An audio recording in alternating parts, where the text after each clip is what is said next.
At the gala made for kings, a black stranger entered and all secret was revealed. Part 1. What if your entire world, your whole life, all comes crashing down in one night? How would you react if you found out everything you believed was a lie? The twist, the sudden change, would it strengthen you or would it break you completely? Well, for Victor Langstone, his reaction was a bit different. Stick around to find out. The chill of the Florida evening was a sharp contrast to the blazing warmth inside the Whitmore estate. It was the night of the Marines Gala, an event so exclusive it lit up the entire city, a beacon of wealth and power. This was the Whitmore's own gala, a celebration hosted by one of the country's most powerful families. It had been years since they had hosted an event of this scale, and this one was special. It was a party to celebrate another zero being added to their already ridiculously long bank account, a testament to a new deal that had shaken the foundations of their industry. The grand ballroom was a sea of glittering diamonds, tailored tuxedos, and silk gowns. The air hummed with the quiet murmur of influence, the clinking of crystal glasses filled with vintage champagne, and the soft melodies of a live string quartet. Only the elite of the elite were here. Senators rubbed shoulders with tech billionaires, and old money heiresses exchanged polite, empty smiles with Wall Street predators. Amongst these high and important guests was Mr. Carter Cole. If the Whitmores were old world royalty, Carter was the new king of the digital age. A millionaire many times over, he was a giant in the tech world. His company, Cole Innovations, had just launched a new AI model, a chatbot named Vault AI, and it wasn't just booming, it was exploding. It was the talk of every tech journal and news outlet. Carter, a man who considered himself a good friend of the Whitmore family, saw this gala as the perfect stage to bask in his latest victory. He sat at a prime table, a smug, satisfied smile plastered on his face. As the night moved forward in its pleasant, predictable motion, everything was about to change. It all started with Victor, one of the many waiters hired for the evening, a face designed to be part of the background, to be present but unseen. He was carrying a tray with a bottle of expensive red wine, navigating the crowded floor with careful steps. Carter had called for a refill for his glass. He was sitting with Vanessa, one of his many mistresses, a woman whose beauty was only matched by her cruelty. As Victor leaned in to pour, a guest stepping back without looking bumped his arm ever so slightly. It was a small mistake, a tiny jostle, but it was enough. The red wine, dark as blood, sloshed over the rim of the glass and splashed directly onto the front of Carter Cole's pristine, custom-made white suit jacket. Silence fell over their table. The wine spread across the white fabric like a blooming, ugly flower. "You fool!" Carter's voice was not just loud. It was a whip crack in the refined atmosphere. It was laced with a pure, undiluted rage that made people at nearby tables turn their heads. "Sorry, sir." Victor apologized immediately, his head bowed, his voice soft and full of regret.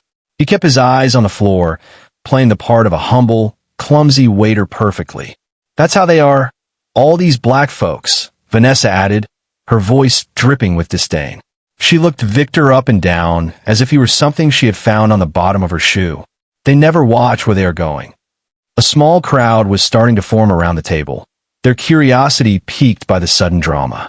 Carter, who had been feeling a little bored with the polite conversation and fake smiles, saw an opportunity for some entertainment. This was his chance to put on a show, to remind everyone of his power.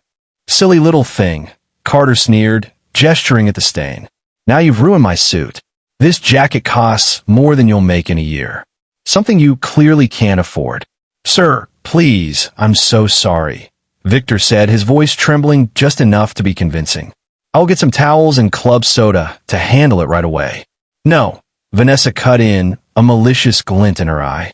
"Why don't you call your manager? We need to have a word with whoever hired you." "Oh, please, Carter, just leave the boy alone," a new voice said.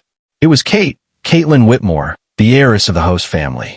She was a vision of grace in a silver gown, her expression one of mild annoyance. She was the wife of the billionaire heir, Mr. Whitmore, who was noticeably absent from the festivities. It was just a mistake.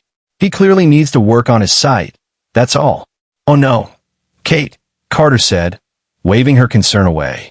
He was enjoying being the center of attention too much. If we don't teach him a lesson, he will never learn.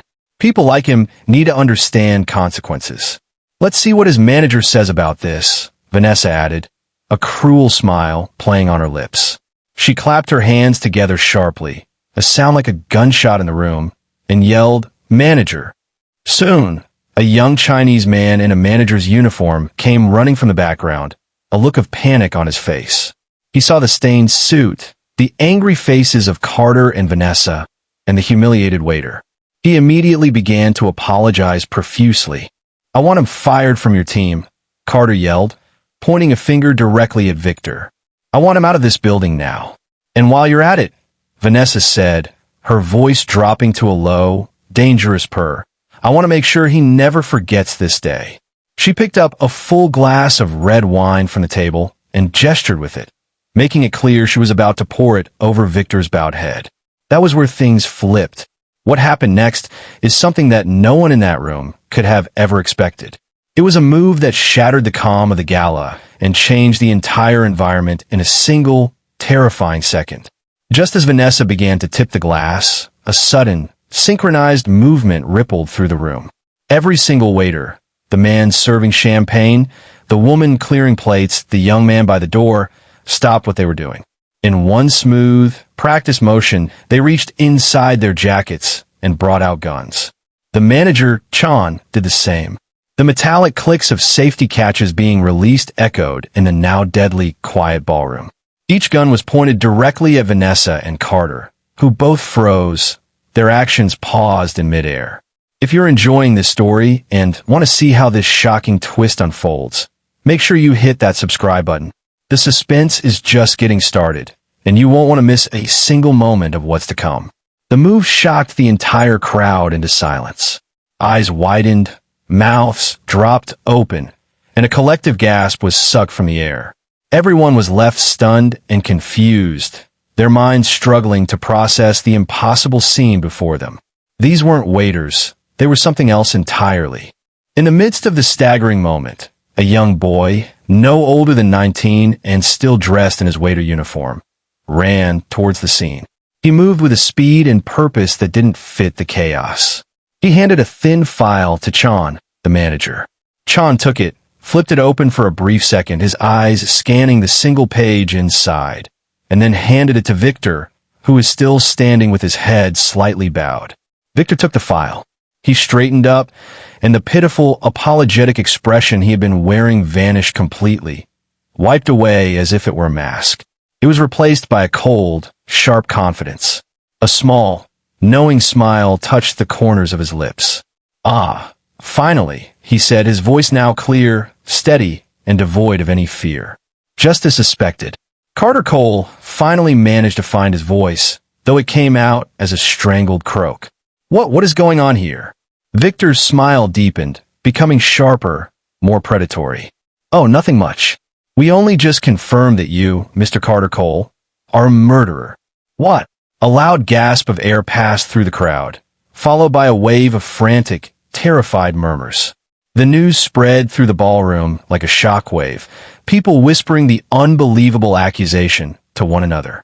"What nonsense is this?" Carter sputtered, trying to regain his composure, though his face had gone pale. "What is this accusation? And who in the world are you?" Victor's smile disappeared, replaced by an expression of pure, unyielding authority. "Allow me to reintroduce myself. I'm Special Agent Victor Langstone, head of the FBI's Special Investigations Unit. And this," he said, gesturing to the armed waiters all around them, "is my team. We are all undercover." The crowd was completely quiet now, most of them unable to believe what they were seeing and hearing. An FBI sting operation at the Whitmore Gala? It was unthinkable. Carter was beginning to shiver, a fine tremor running through his body. "And you, my good sir," Victor continued, his eyes locking onto Carter's, "are getting arrested for the death of Bright Catlawn, your former software engineer." Carter was quiet and speechless for a second.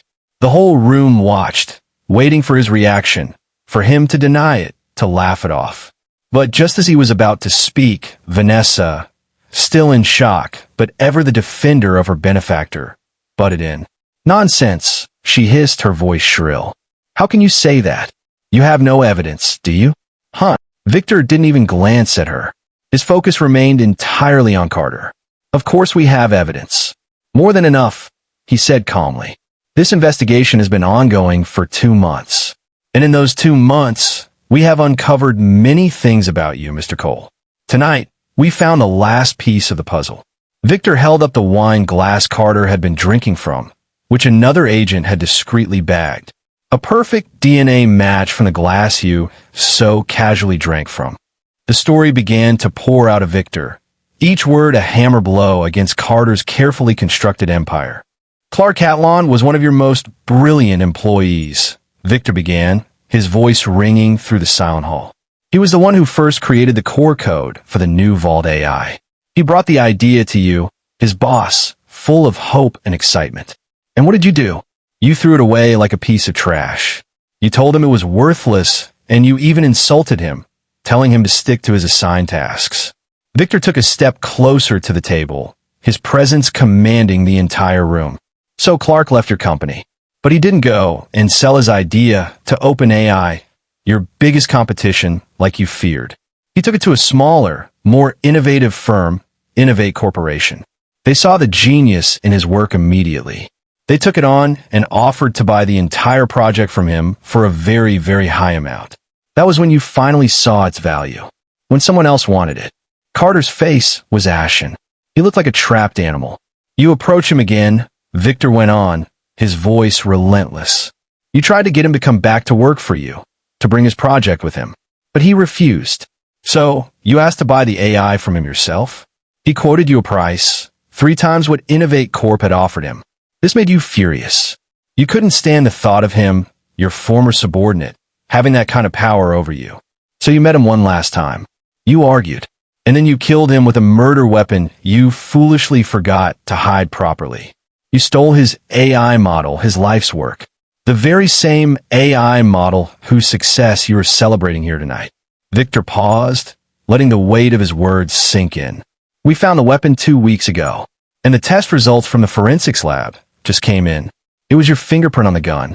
Your DNA on the glass confirms you were at this party, providing us the final, untampered evidence we needed for a swift arrest.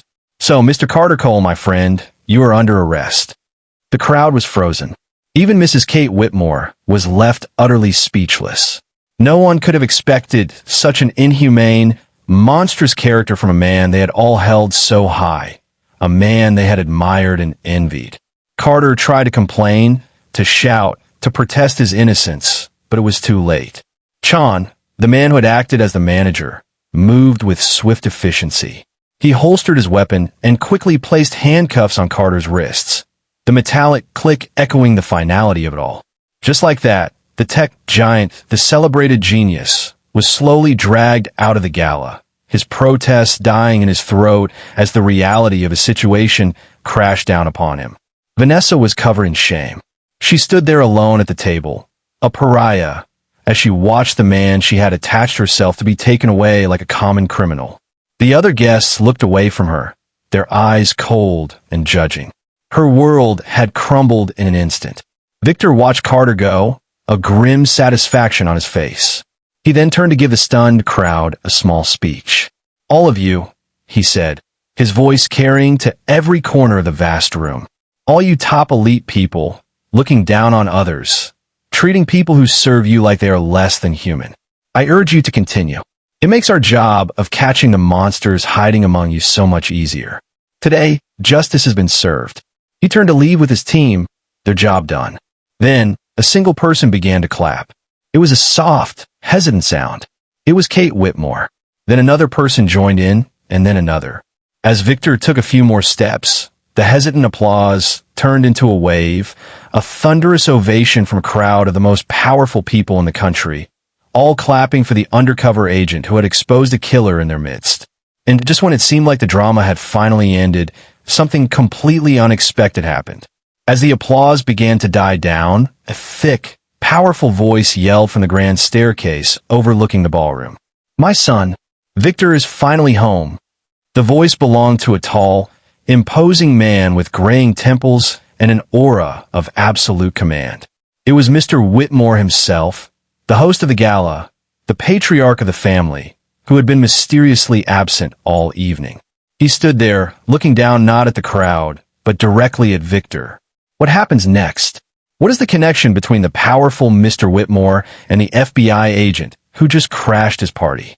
Nothing could possibly prepare you for what comes next. Stay tuned for part 2.